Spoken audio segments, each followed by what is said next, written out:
Hey, salut à tous, bienvenue à Question Auto, j'espère que vous allez bien. On continue la découverte de la BMW i3. Là, on se dirige à l'intérieur. Un véhicule électrique qui a vraiment une présence très forte au niveau de matériaux naturels, des matériaux qui vont être réutilisables. Une empreinte écologique faite, même quand on a construit ce véhicule-là, vous allez le voir dès que je vais ouvrir la portière, vous allez voir que c'est un véhicule qui n'est pas comme les autres. L'intérieur de la BMW i3, c'est parti.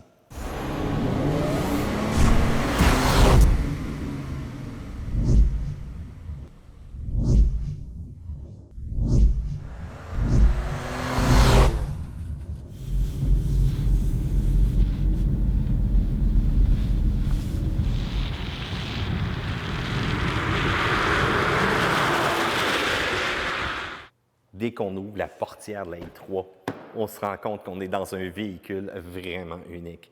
J'aime beaucoup ce que je vois présentement, j'aime ça quand c'est différent. J'ai un intérieur vraiment aussi fait avec des matériaux le plus écologiques possible. Regardez-moi les cuirs, même les cuirs, ça va être des cuirs naturels qui vont être employés. Regardez même les tissus aussi. Toujours une fibre qui va avoir le moindre impact sur l'environnement. Regardez les plastiques, ce pas des plastiques très communs comme on voit un peu partout. C'est vraiment très intéressant de voir le type de conception. Donc, à l'intérieur de la poignée, on va voir un petit éclairage LED. J'aime beaucoup celle-ci, quand même, un beau petit chrome. Haut-parleur Harman Kardon pour le système de son ici. On va avoir l'ensemble des commandes donc pour les miroirs. Et encore une fois, j'aime beaucoup aussi le carbone que je vois dans le bas du véhicule.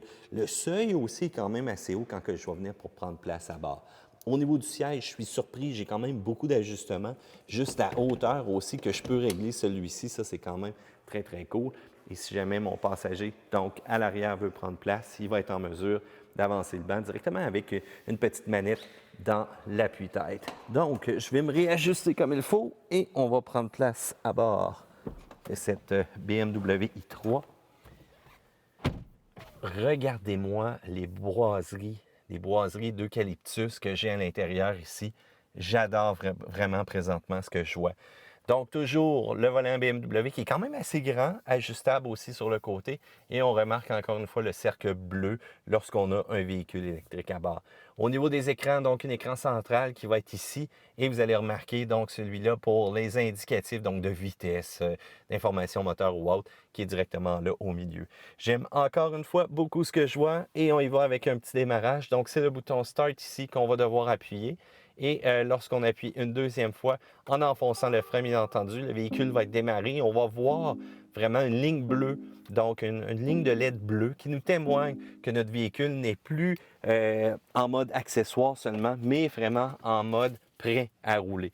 Au niveau de la clé, encore une fois, le rond bleu, donc de BMW pour le véhicule électrique, un peu plus mince que les clés habituelles, mais j'aime beaucoup ce que je vois. Je peux avoir une application aussi qui me permet de voir le statut de mon véhicule sur mon téléphone et de faire quelques opérations. Ça, c'est encore plus intéressant. Quelle belle qualité d'écran, encore une fois, c'est super beau. Dirigeons-nous vraiment à la gauche. Donc, on a l'ensemble des commandes pour les lumières, luminosité. Un petit peu plus bas ici, ce qu'on va remarquer, donc caché un petit peu plus loin. Ça, c'est vraiment tous les contrôles pour la trappe à essence, le capot ou encore le coffre. Et les ajustements au niveau donc, du volant se font ici sur le côté.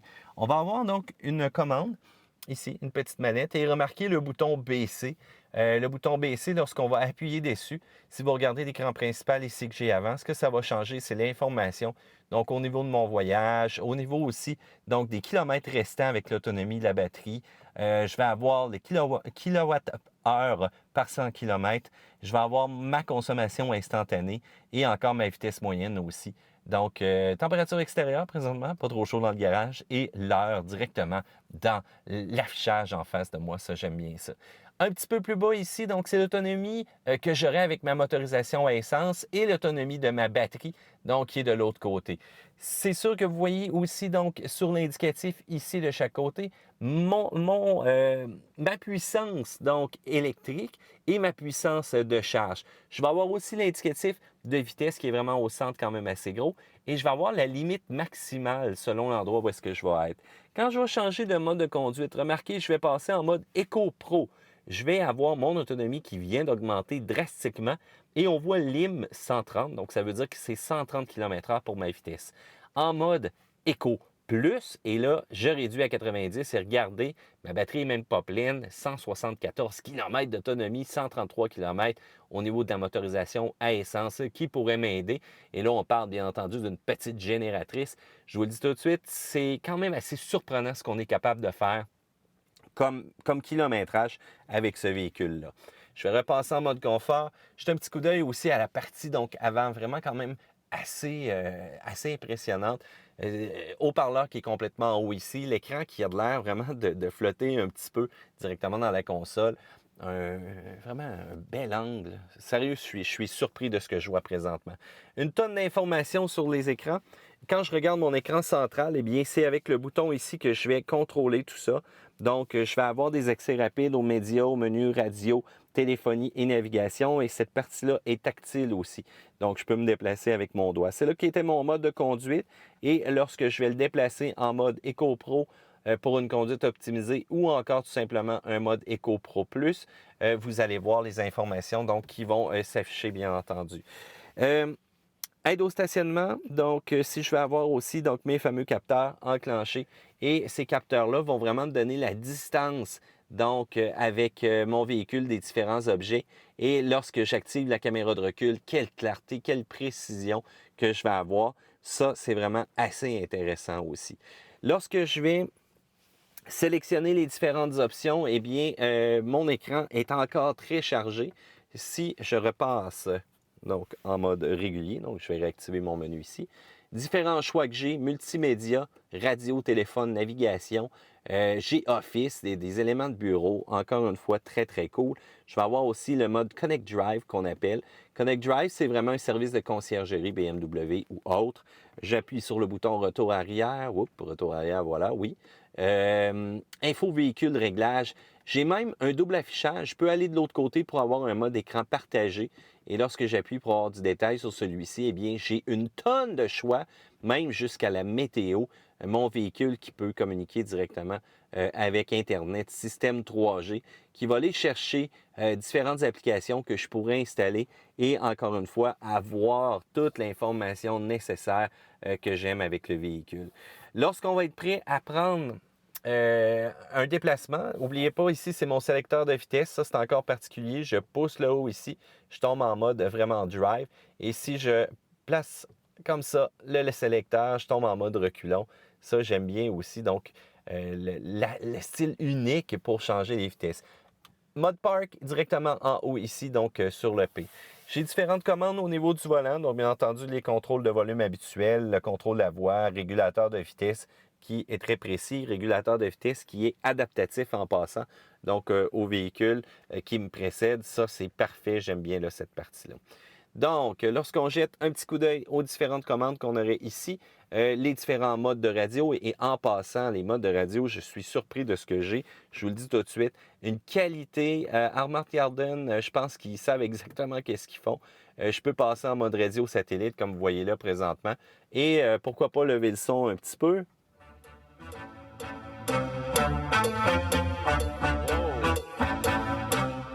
Je suis surpris, une excellente base et encore une fois, des commandes qui sont quand même simples, faciles à saisir et tout. Ce que j'aime aussi, c'est vrai, l'interface tactile, je vous en ai parlé, je vais vous le montrer. Au niveau du téléphone, lorsqu'on peut composer un numéro, je peux dessiner avec mon doigt donc le numéro. C'est relativement fort simple, c'est directement ici que ça va se passer. Je vais tout simplement soit prendre la roulette pour sélectionner le chiffre que je veux, ou encore je pourrais dessiner sur celle-ci un numéro comme ça et vous allez le voir apparaître. Donc, quand je fais mes dessins, oups, t'en as un petit peu. Non, non, non, non. Là, je suis en mode de commande vocale. C'est pas ce que je veux de mon côté. Elle est en train de m'écouter, la petite Snoro. Donc, on retourne en mode téléphone. On retourne avec composer un numéro. Et je peux tout simplement donc dessiner sur le clavier comme ça les différentes sélections que je vais avoir. Si je fais un 2, 2, et voilà. Donc, il s'agit juste de dessiner comme ça. 3. Et voilà. Donc, ça, c'est quand même très intéressant. C'est un autre système qui est totalement génial. C'est un gadget, c'est pas nécessairement ultra utile. Moi, je préfère vraiment mieux y aller avec mes mémoires que j'aurai dans mon téléphone.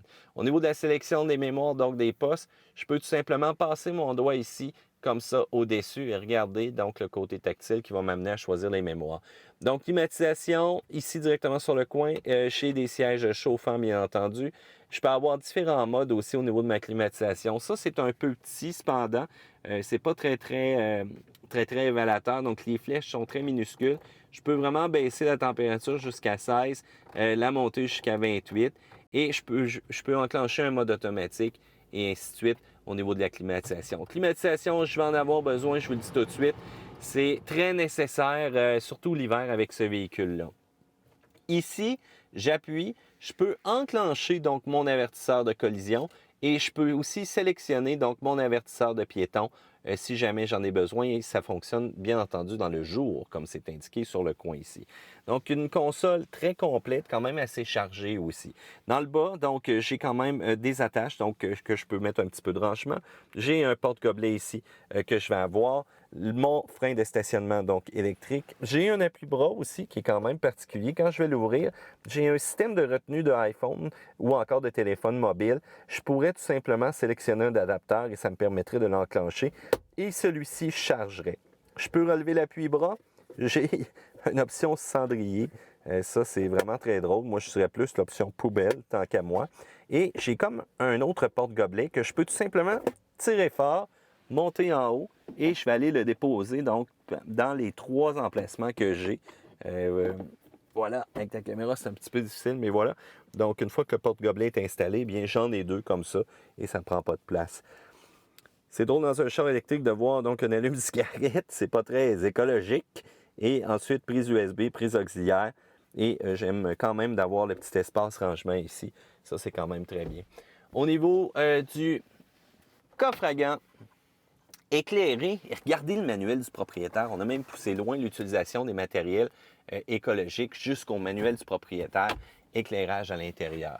Si on se dirige un petit peu plus vers en haut, donc mes différents systèmes BMW Connect vont m'offrir aussi la possibilité donc de contacter de l'assistance d'urgence. Je vais avoir donc les lumières et en passant, quand je débarque, cette lumière-là est bleue. C'est vraiment très, très beau. Les pare-soleil, donc extensibles, non, même pas. Désolé pour cela. Et on a une petite lumière tout simplement halogène comme c'est ici. Du côté du toit ouvrant, regardez ce qu'on a. C'est le toit ouvrant qui se sépare en 2 comme ça. Et j'ai un cache-soleil que je pourrais tout simplement placer d'un côté ou de l'autre, dépendant si le passager ou non veut de l'éclairage. Petit truc particulier aussi dans les portières. Ce qu'on remarque, c'est quand j'ouvre la portière et je veux la refermer, j'ai tendance à aller chercher ici en bas comme ça. Mais c'est vraiment dans la section en haut que je dois mettre ma main pour refermer la portière comme ça. Donc, pensez-y quand vous allez faire votre ouverture ou fermeture de porte. Le véhicule présentement qui veut être fermé, merci. Pour ouvrir la porte arrière, je fais tout simplement ça comme ici. Et remarquez, on n'a pas nécessairement de vitre là, qui s'abaisse dans cette portière-là. Haut-parleur, finition encore vraiment très écologique, des matériaux qui vont pouvoir être utilisés, conception écologique, ça, j'aime ça. Au niveau du siège, donc, avant, ce que je peux faire, je peux tout simplement tirer la petite planche ici comme ça en arrière et ça va avancer le banc vraiment pour donner une accessibilité un peu plus intéressante. Tissu à l'arrière, des plastiques quand même de bonne qualité sur le côté ici. Et vous allez remarquer que je peux abaisser les appuis-têtes pour avoir une meilleure visibilité comme ça, surtout lorsque je vais faire des manœuvres de reculons. C'est un 4 places, c'est pas un 5 places. Vous avez des porte-gobelets au centre ici. Et on va se diriger un petit peu plus vers l'arrière, côté espace-coffre, pour vous montrer qu'est-ce qu'on peut faire avec tout ça. Donc, cache-bagages quand même intégré, ça c'est très bien. Vous allez remarquer aussi, donc l'éclairage que j'ai sur le coin en bas, une prise 12 volts, des petits élastiques comme ça, c'est très très bien. J'ai aussi différents points d'ancrage qui me permettent donc d'accrocher différentes composantes. Et dans le coffre, quand j'enlève tout ça, donc petit protecteur, oui, c'est les composantes de motorisation, de batterie, et vous allez remarquer donc une plaque ici, en passant, essayez pas de l'enlever. C'est comme un genre de petit collant pour être sûr qu'on ne lève rien du côté de la mécanique. Et lorsqu'on tire ça ici, c'est là que vous allez valider l'huile de votre motorisation. Donc, c'est une baguette à l'huile. Et pour toute la maintenance de ça, c'est vraiment extrêmement léger. Vous allez remarquer que c'est votre ordinateur qui va vous dire quand vous devez avoir une maintenance au niveau de votre véhicule. Donc, espace coffre quand même assez intéressant. Et c'est possible donc de tirer ici sur la corde et d'abaisser les sièges si jamais vous voulez un petit peu plus d'espace à l'intérieur de votre véhicule. Ça prend une petite poussée étant donné que j'ai juste un bras présentement et celui-ci n'a pas déclenché complètement. Je vais aller vous le pousser. Voilà. Donc, ça vous donne un peu l'idée de qu'est-ce qu'on va avoir comme rangement au niveau de la partie arrière du véhicule. Un intérieur unique, la connectivité, la technologie, c'est ça que j'aime de BMW.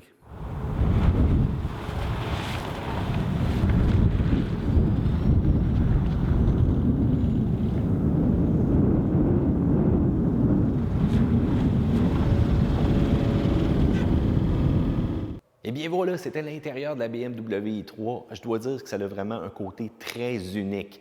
Il y en a qui trouvent les écrans spéciaux, il y en a qui trouvent même la fabrication au niveau des plastiques au toucher un peu particulier. Mais moi, je dois vous dire encore une fois que ça me plaît. J'aime l'exercice de style que BMW a fait avec l'intérieur de ce véhicule-là. Qu'est-ce que vous pensez maintenant, vous, de l'intérieur? Les couleurs, ça vous plaît? La section commentaires, c'est directement en bas que ça se passe. N'oubliez pas aussi, j'ajoute plein d'autres vidéos sur ce véhicule-là. La playlist est dans la description. Pouce en l'air parce que vous aimez cette vidéo-là et vous abonnez ici directement ici dans le coin en haut. Ça aussi, c'est important. Matt vous dit à la prochaine fois pour une autre vidéo de questions auto.